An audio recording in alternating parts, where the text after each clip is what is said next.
A paz do Senhor, meus queridos, amados irmãos, amigos, telespectadores do canal Filemon. Quem vos saúda é o pastor Davi Donizete da Costa. Sou pastor residente na cidade de Ribeirão Preto, atualmente congregando na Adebras, do bairro Jardim Iara.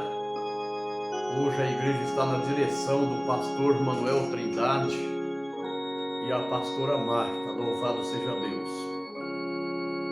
Eu gostaria de deixar mais um vídeo aqui no canal Filemon e gostaria também de convidar você que ainda não é inscrito neste canal, e eu convido você a se achegar e se inscrever neste canal para fazer parte desta família Filemon, glória a Deus, e nos ajudar na divulgação da palavra de Deus. O propósito do canal Filemon é divulgar a palavra do Senhor, o Evangelho do nosso Senhor e Salvador Jesus Cristo. Esse canal não tem como objetivo ter apenas diversões pelo YouTube, mas o nosso objetivo é levar até você uma mensagem da palavra de Deus. Assista esse vídeo até o final, deixe o seu like abençoado, e mais uma vez se inscreva no canal que nós iremos te agradecer no nome de Jesus. A palavra que eu quero deixar nesta manhã, neste vídeo, é uma parábola que fala sobre o rico insensato. Porém, nesta parábola não menciona ou não relata o nome desse homem, mas ele aparece aqui no Evangelho de Lucas, no capítulo 12, e no versículo 13 a seguir, ele aparece como o rico insensato, parábola do rico insensato. Glória a Deus. E o versículo chave deste vídeo é o versículo de número 20, onde diz assim: mas Deus lhe disse: louco, esta noite te pedirão a tua alma, e o que tens preparado, para quem será? Muito bem. O que eu quero deixar para você nesse vídeo, concernente à parábola do rico insensato, porque ao ler esta parábola, dá a entender que Deus é contra a pessoa ser rica.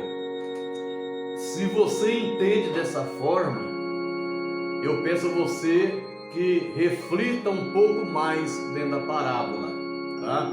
Porque o nosso Deus jamais ele é contra a riqueza, mesmo porque Deus é um ser riquíssimo. Primeiro, a Bíblia diz, ele mesmo disse através do profeta Ageu, ele disse que ele é o dono do ouro e o dono da prata. Ele diz: meu é o ouro e minha é a prata.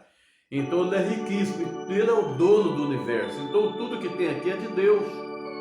E nós aqui somos apenas administradores das coisas que a qual Deus nos colocou para administrar.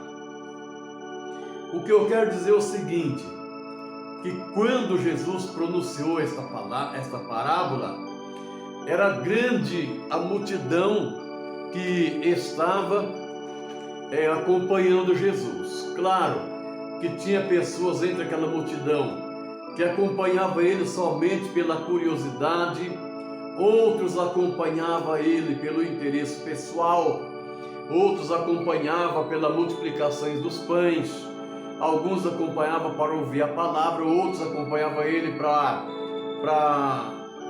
ter alguma ocasião contra ele para entregar ele na mão dos malfeitores. Enfim, era grande multidão. E entre essa multidão também estava uma família que estava se confrontando-se por causa de uma herança deixada pelo chefe da família, a qual já tinha fartado. E observamos aqui que ajuntou-se a Jesus milhares de pessoas, né, que chegavam a atropelar um ao outro.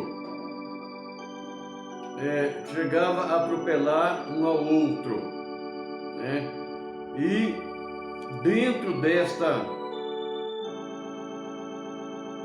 multidão estavam a família vivendo um confronto por causa da herança. Diz aqui a Bíblia que disse-lhe um da multidão: Mestre, dize a meu irmão que reparta comigo a herança. Mas Jesus disse para ele assim: Homem, quem me pôs a mim por juiz ou repartidor de herança entre vós? Então observamos aqui nesta parábola que Jesus, entendendo que o povo que ali estava não estava entendendo qual que era o objetivo prioritário de Jesus estar vivendo em forma humana aqui na terra, né? Então ele começou a propor uma parábola, né, sobre este homem rico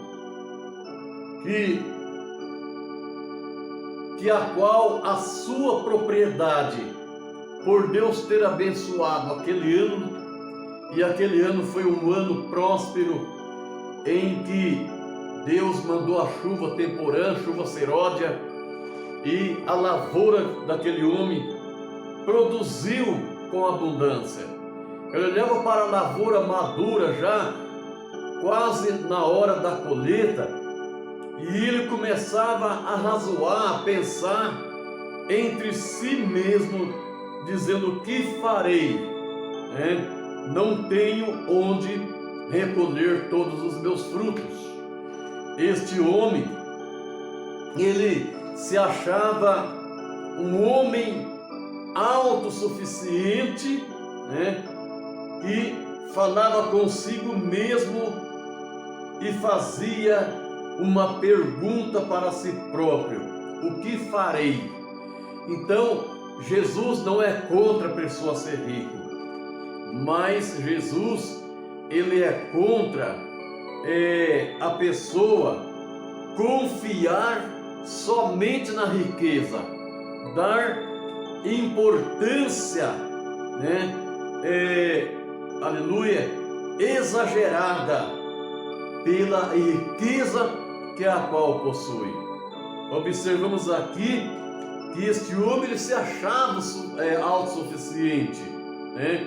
Aqui refletia a loucura. Esta parábola reflete a loucura que leva ao homem a dar importância mais para a riqueza do que ao próprio Deus, né? Observe só, Deus, que é o dono do ouro, dono da prata, Deus abençoou aquele ano, Deus abençoou aquela lavoura frutificou, deu fruto com abundância, mas o homem achava-se autossuficiente. Que farei? Não tenho onde recolher os meus frutos. Ele não foi homem para pensar: o que farei? Senhor, o Senhor fez produzir a minha lavoura com abundância, eu não tenho onde guardar todo o fruto da minha lavoura. O que eu farei para recolher e guardar as bênçãos com que o Senhor me abençoou? Não, foi uma arrogância tremenda. Razoava entre si, dizendo: que farei? Não tenho onde recolher os meus frutos.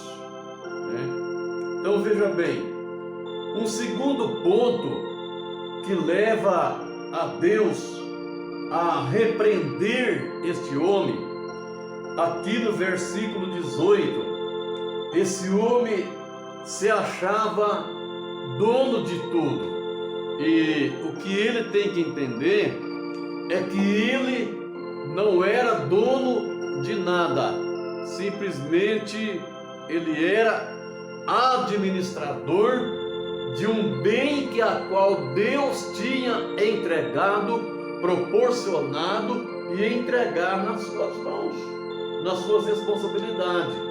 No versículo 18, ele se achava dono de tudo o que tinha. Ele disse assim: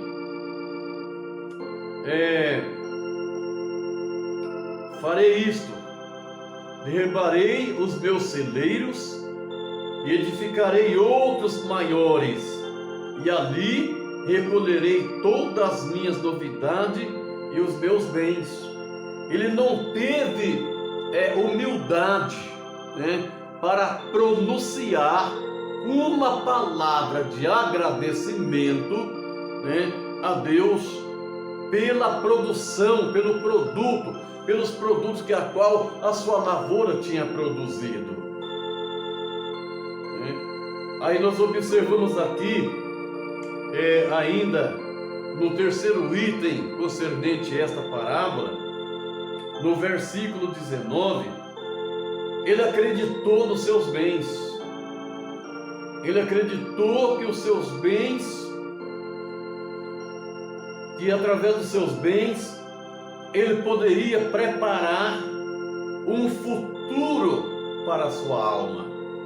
No versículo 19 ele disse: e direi à minha alma: alma, tens em depósito muitos bens para muitos anos, descansa, come, bebe e folga. Muito bem, mas ele esqueceu de um detalhe, que a riqueza material não é o suficiente para nós preparar um descanso para a nossa alma. Pois Jesus disse na sua oração, ele disse: graças te dou, ó Pai, Senhor dos céus e Senhor da terra, que ocultaste essas coisas aos sábios e aos entendidos, mas tem revelado aos pequeninos. Ele disse: vinde a mim, todos que estáis cansados e oprimidos, e eu vos aliviarei.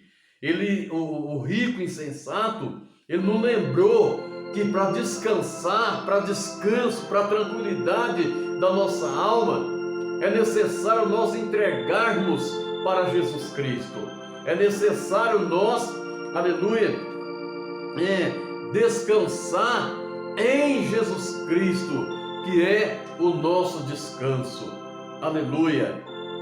O salmista disse no Salmo 91, que aquele que habita no esconderijo do Altíssimo, a sombra do Onipotente descansará.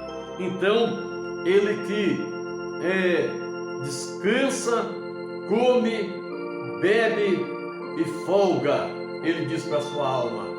Mas este é com certeza o maior de todos os erros deste homem, era quando pronuncia a sua alma, promovendo descanso para a sua alma viver, comer, descansar e folgar.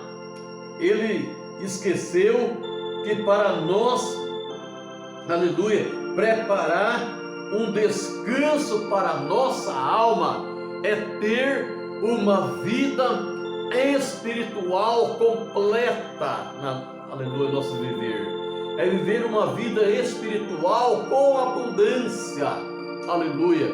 Pois o apóstolo Paulo disse aos irmãos de Éfeso, aleluia, aos irmãos de Éfeso, que moravam em Éfeso, ele disse: não vos embriagueis com vinho em que há contenda, mas enchei-vos do Espírito. A ordem é essa, é para ser cheio do Espírito e não se embriagar com vinho, porque o vinho, ele traz alegria momentânea, o vinho, ele traz alegria passageira. Então é necessário nos enchermos do Espírito para termos uma vida espiritual, para que a nossa alma possa alcançar descanso no nosso Senhor e Salvador Jesus Cristo. O que nós precisamos é acreditar, conforme o salmista diz no Salmo 47, 46, o salmista diz que Deus é o nosso refúgio, é a nossa fortaleza, é o nosso socorro, e que Ele está bem presente na hora da angústia. Louvado seja o nome de Jesus. É isso que o homem não entendia. Então observamos aqui que no versículo 20 vem a repreensão de Deus diante dos erros do homem rico. Está aqui no versículo 20, quando Deus disse: louco, esta noite pedirão a tua alma, e o que você tem preparado para quem será?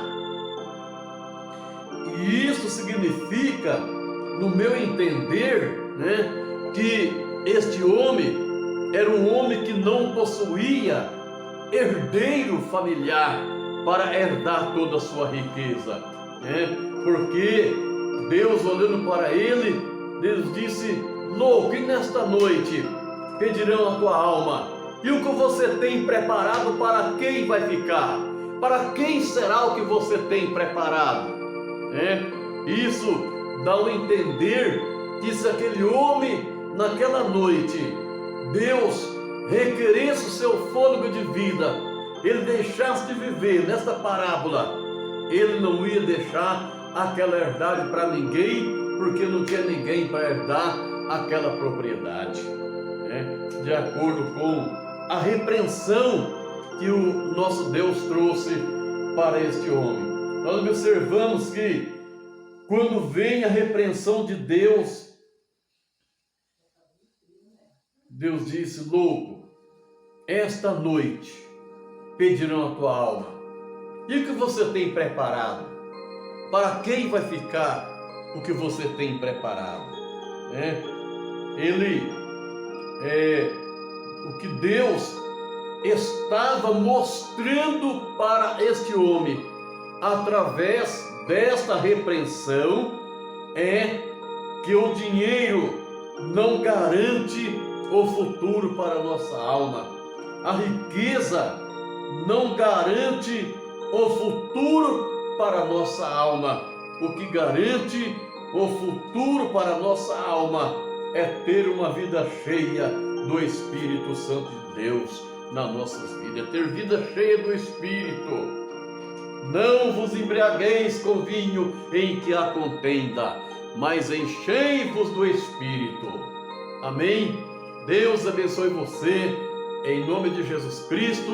Se você gostou, deixa o seu like abençoado, inscrevam-se nesse canal, ajude o canal Filemon crescer para a honra e a glória do nosso Senhor e Salvador Jesus Cristo. Amém?